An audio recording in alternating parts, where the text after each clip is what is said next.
My name is Right. I am the voice of reason. I speak for the Last Crusade. To be a man means to seek a truth that satisfies the mind, a virtue that sates the conscience, and a beauty that breaks the heart. Deprive a man of any of these things, and he will find neither happiness nor rest.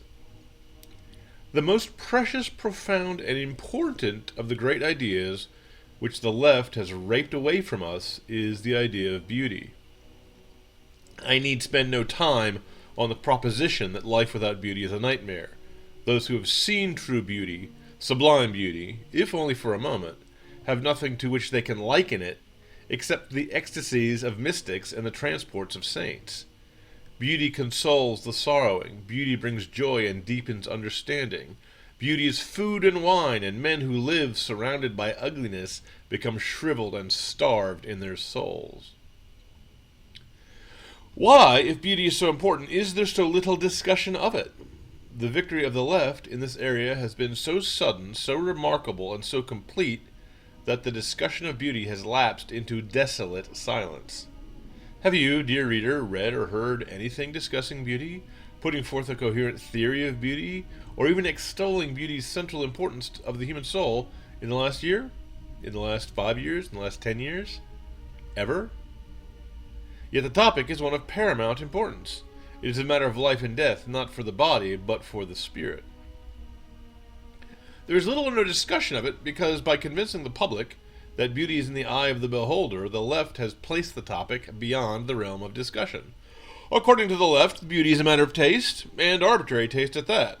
There's no discussion of taste, because to give reasons to prefer tasteful to tasteless things is elitist, nasty, uncouth, and inappropriate. To have taste implies that some cultures produce more works of art and better than others, and this raises the uncomfortable possibility that love of beauty is Eurocentric or even racist. To admire beauty has become a hate crime. If beauty is in the eye of the beholder, then there is no difference between fine art as opposed to mere decoration. No difference between Leonardo da Vinci's Mona Lisa and wallpaper.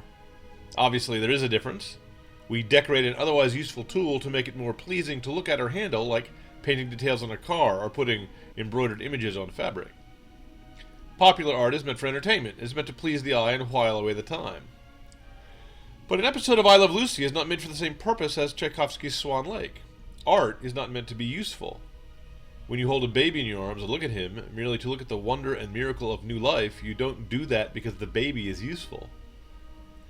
If beauty is in the eye of the beholder, then there's no such thing as training the taste. One can sit down and watch a well-done popular entertainment, for example a Mickey Mouse cartoon, with pleasure and enjoyment, and no study is needed to prepare you to appreciate and understand it. But to sit down and read, for example, Milton's Paradise Lost for pleasure, one needs a passing familiarity with the classical and biblical figures to which the poet alludes, and one's pleasure is increased if one is also familiar with the epic models, with Virgil and with Homer, on whose themes Milton plays out so creative and striking a variation. If beauty is in the eye of the beholder, then anything at all, can be declared to be beautiful rather than actually crafted to be beautiful. To be declared beautiful requires only speaking a word. To craft beauty requires genius, talent, judgment, inspiration, and years of effort, if not a lifetime. Like God creating light from nothing by the power of his word, the artist creates beauty not by any genius or any craftsmanship, but by his naked fiat, if beauty is in the eye of the beholder. It is beautiful not because the craftsman actually crafted anything, but only because he says he did. By this logic, a urinal is beautiful, a light bulb going off and on, a decapitated cow's head covered in blood, flies, and maggots, a glass of water on a shelf, a crucifix dunked in urine, a can of excrement, or an unmade bed. The argument given by the left is that your inability to see beauty in these things is due to your limitations, your untrained soul, your dullness. The argument merely ignores the fact that training the taste to be dull, philistine, and crass is the opposite of training the taste to be sensitive to beauty. My audience may at this point be wondering who or what on the left has ever made such absurd assertions. Not every leftist is concerned with art, it is true, and not everyone who leans left on other issues adopt the mainstream left-wing view on art. Those that do, however, say exactly what I say they say. If you have never heard such nonsense on stilts, I can just reply that you have not been paying much attention to the art world, which, come to think of it, is very much to your credit. You think I am kidding. I am not kidding. Each of the examples I mentioned is real. Marcel Duchamp, his work called Fountain, 1917, is a urinal. Martin Creed, work number 227, The Light Going Off and On, year 2000, Turner Prize winner, is a light going off and on. Damien Hirst, 1,000 Years, 1990, is a maggoty cowhead. Michael Craig Martin, An Oak Tree, 1973, is a glass of water on a shelf. Ande Serrano, Piss Christ, 1987, is a crucifix dunked in urine. Piero Manzoni's Artist's Shit, 1961, is a can of his excrement. Tracy Emin, My Bed, 1998, is an unmade bed. Ours is the first generation in history of Christendom to have no fine arts at all.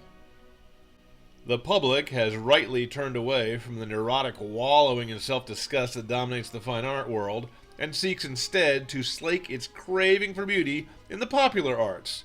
If a portrait evokes disgust, then one can always look at movie posters, calendars, and magazine covers, I suppose. John Williams' theme music for Star Wars will do in lieu of artists like Elgar, Wagner, or Holst. But all these popular entertainments do is they serve to entertain, not to ravish the soul.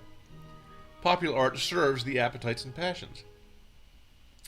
Even if some popular arts serve relatively noble appetites and passions, popular works are not meant to do what a true work of art does, which involves forgetting the appetites and passions. It is for this reason that a classical statue of a nude is not like a Playboy centerfold. One is selfish, as lust is selfish, and uses the other as an instrument. The other is selfless, as love is selfless.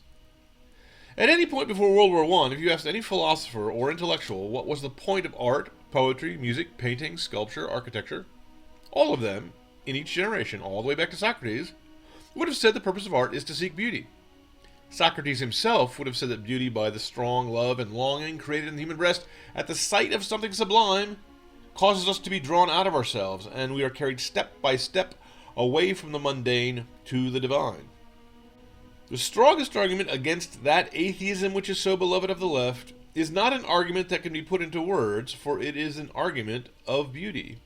If you see a sunset clothed in scarlet like a king descending to his empurpled pyre, or if you wonder at the gleaming thunder of a waterfall, or if you find yourself fascinated by the soft intricacy of the crimson rose, or if you behold the cold virgin majesty of the morning star, much less if you see and enter a cathedral or a walled garden, or you hear Schiller's Ode to Joy, or you see a statue of David by Michelangelo, or you become immersed into the song and splendor of Northern Sorrow of Wagner's Ring, or Tolkien's Lord of the Rings, if indeed you see real beauty for a moment, you forget yourself.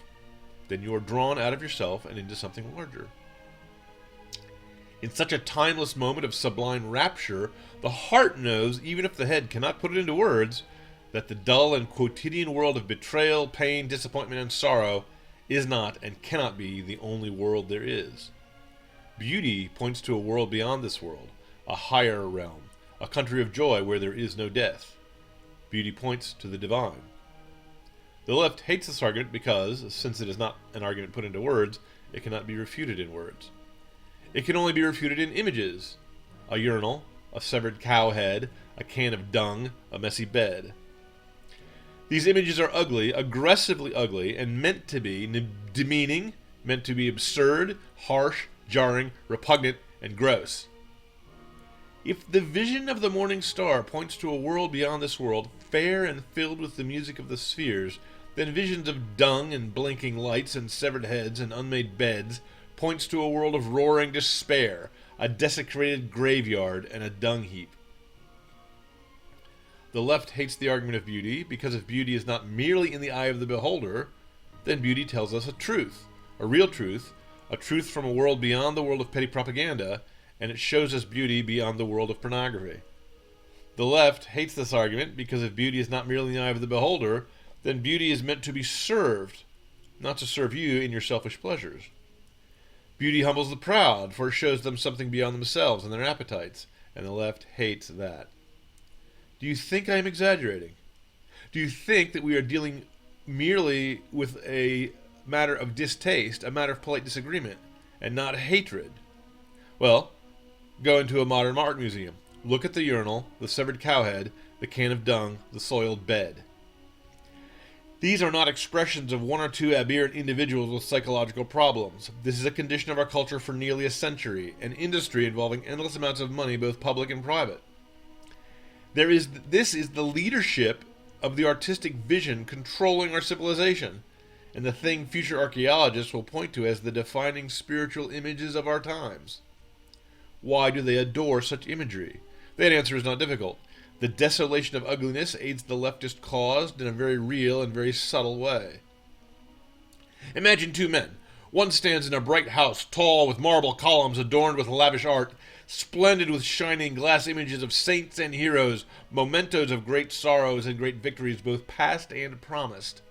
A polyphonic choir raises their voices in golden song, singing an ode to joy. The other man stands in a slum with peeling wallpaper, or under a roofless ruin infested with rats, hemmed in by feces-splashed gray concrete walls, lurid with jagged graffiti, chalked with swear words, and lit by flickering neon signs advertising strip joints. Rap music thuds nearby, ear-splitting, yelling obscenities.